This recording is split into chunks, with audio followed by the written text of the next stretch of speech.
think, but as feminists, I think we need to put the focus off women. I am sick to death of talking about women. I want to talk about men, okay? I want to put the focus on masculinity, on men, what makes them tick, why do they rape, why do they abuse, why do they do what they do? And you know what? I'm not saying it's just pornography. Of course it's not. There's multiple reasons. But I believe, as the mother of a son, that boys do not come out with a honing device for gagonmycock.com.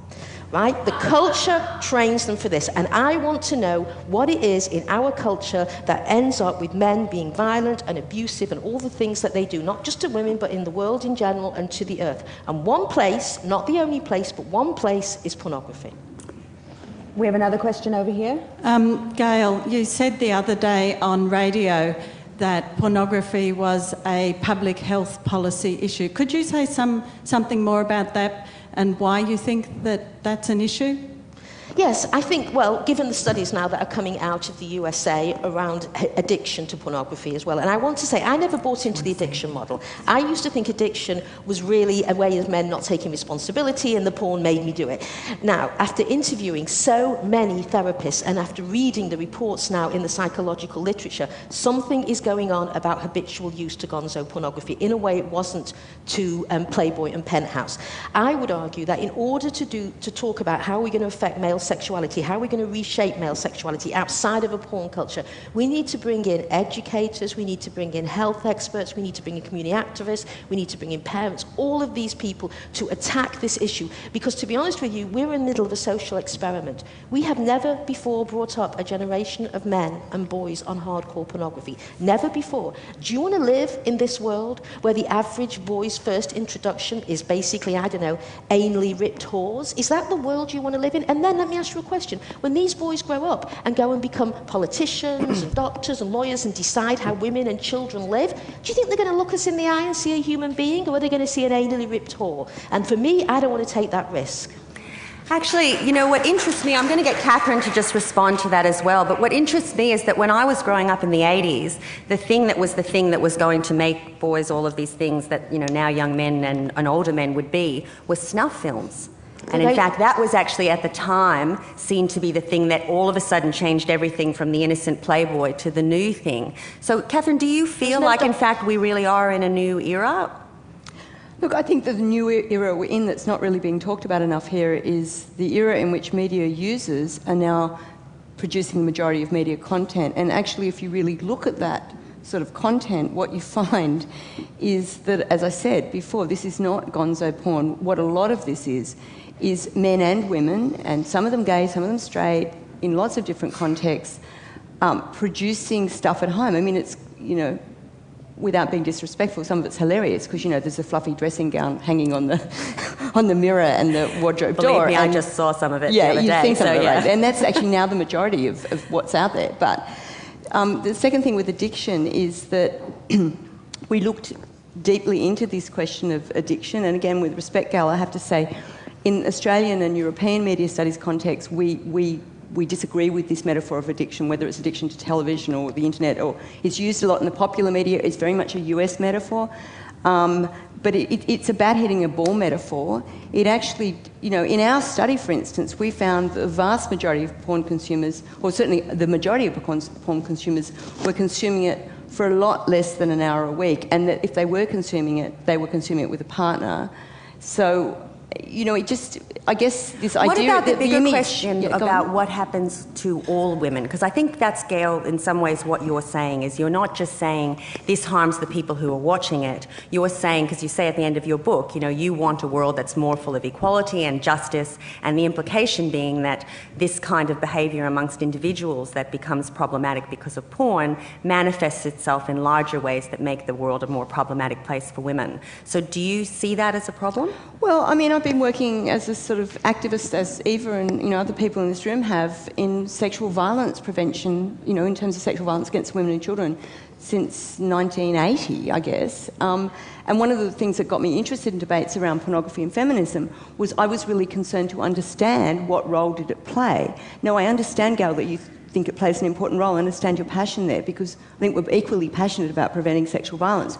My conclusions from reading all the literature and for a range of other things, have been that it's played too prominent a role in sexual violence prevention, that we need to move to more empirical and evidence-based solutions that are, in my view, evidence-based. Yeah. Can I ask you a question? Can I? Oh, sorry, go Catherine. ahead. Okay, so as a feminist, and I'm sure somebody who doesn't believe that men are born rapists, where would you look to the culture to explain how men are violent? I mean, if you're going to have to explain that from a cultural perspective, and I'd like to ask you, I'm not saying it's only pornography, but would you not say in a society where this is the defining discourse around sexuality that it doesn't play a role? No, what I would say is there's certain, and I already said this, that there's misogynist violent porn. I see misogyny sometimes in margarine ads, frankly, so, maybe I look too closely for it. But, I can see problematic content in relation to how women are represented all the time.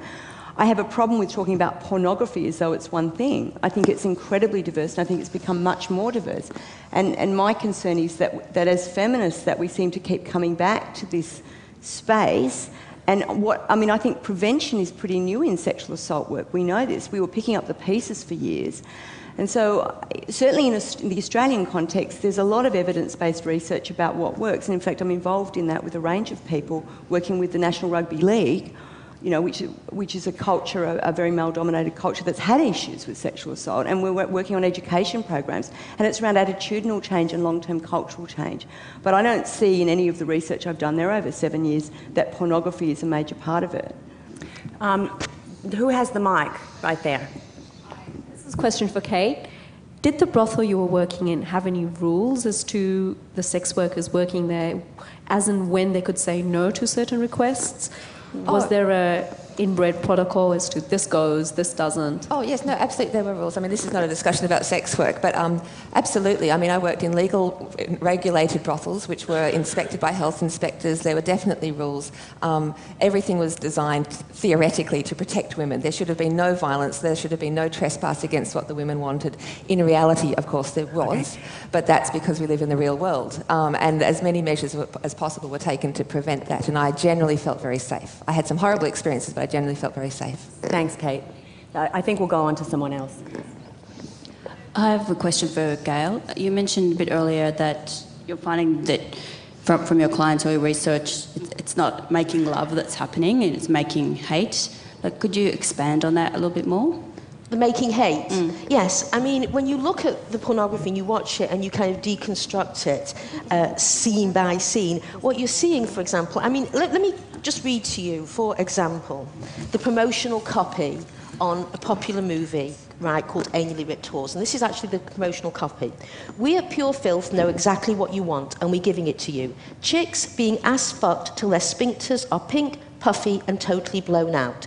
Adult diapers just might be in store for these whores when their work is done. I don't know what else you would see if not hate. I mean, somebody else might see this as a polysemic text about the empowerment of women, but I'm having trouble with that one, I can tell you. We've got a few people with microphones now.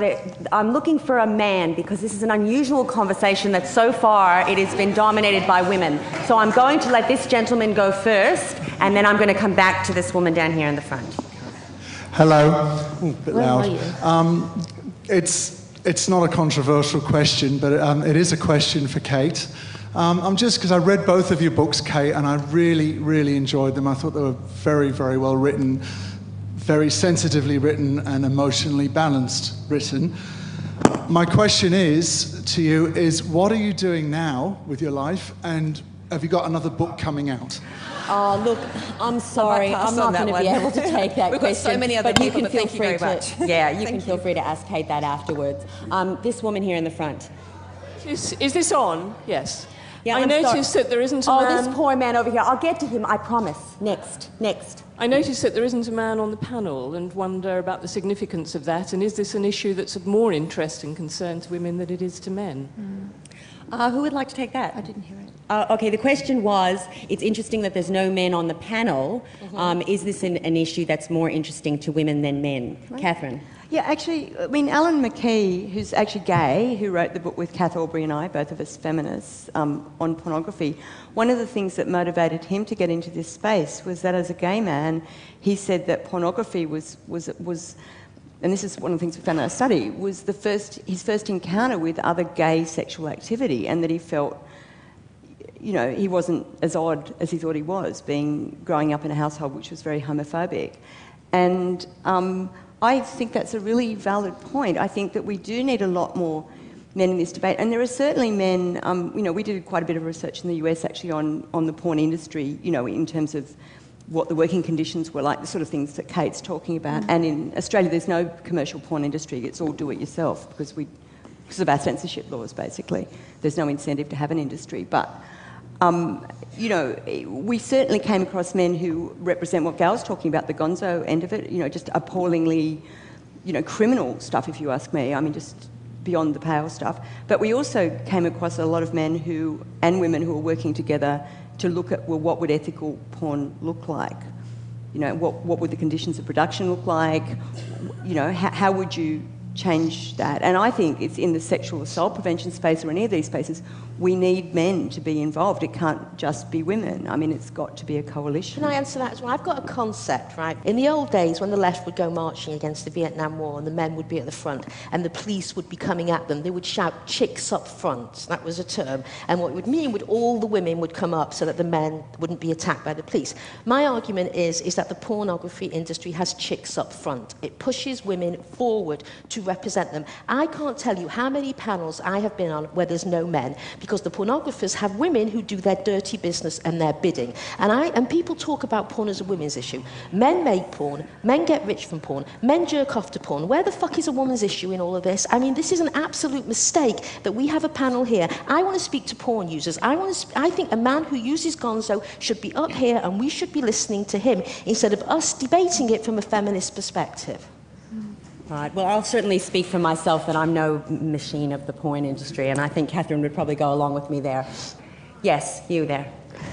My question is for Miss Dines. That list you've got there, the bestseller list, so that's sellers as in that's been paid for? Sorry? Are those the films that have been paid for? Yes, this is the industry. Yes, these are paid for, yes. We're in a modern age where the consumers create their own images. Where is the research and the data that talks about the films created by people in their own houses? And you know what, there needs to be research done on that, but I can tell you, when my students, when we talk about pornography, this is what they're watching. They're not watching that amateur porn. The average 18 to 25-year-old men that I speak to, and again, I'm talking about thousands of men. But you're saying they're paying for it? Any 18 to 25-year-old man will know he can get it for free anywhere. Absolutely, they are paying for it. They're paying for it, yes, of course they're paying for it. They're not paying for it, we're getting it for free. Okay, you know better than me. Why would I spend my money on something that I can I don't think you want to be confessing. Okay, I have a question. Who is paying for it? Where is the $97 billion a year What are the coming demographics? from? What are the age groups of the people that are paying for the films? Excuse me, it's enough. Thanks. I just want to give everybody a chance. This woman here. Oh, okay.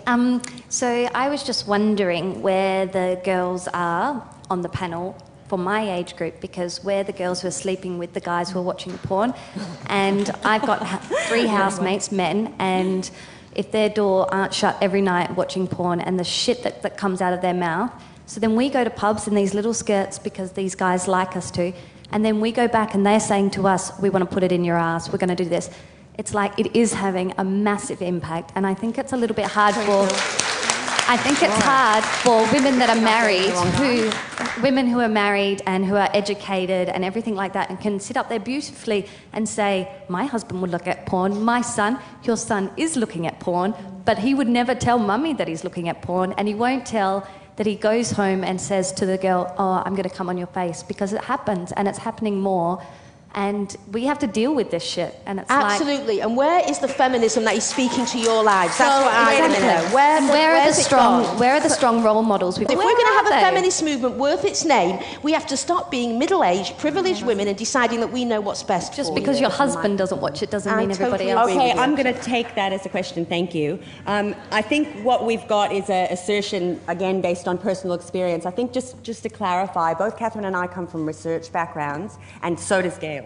So we really are trying very hard to move from anecdotal evidence, and I'm sure that everybody here feels very passionately about porn and has particular experiences which I am in no way suggesting are invalid, absolutely not. I would not presume anything about the sexuality and what we get up to anyway on the panel, but we certainly are trying, and I'm trying very hard to make sure that in addition to anecdotal evidence, which is very interesting and really enables us to kind of get the colour and feel of something, that we also try to look at how common is that? Are you one out of the box, or are you an indicator of a much larger phenomenon? And that's what research is.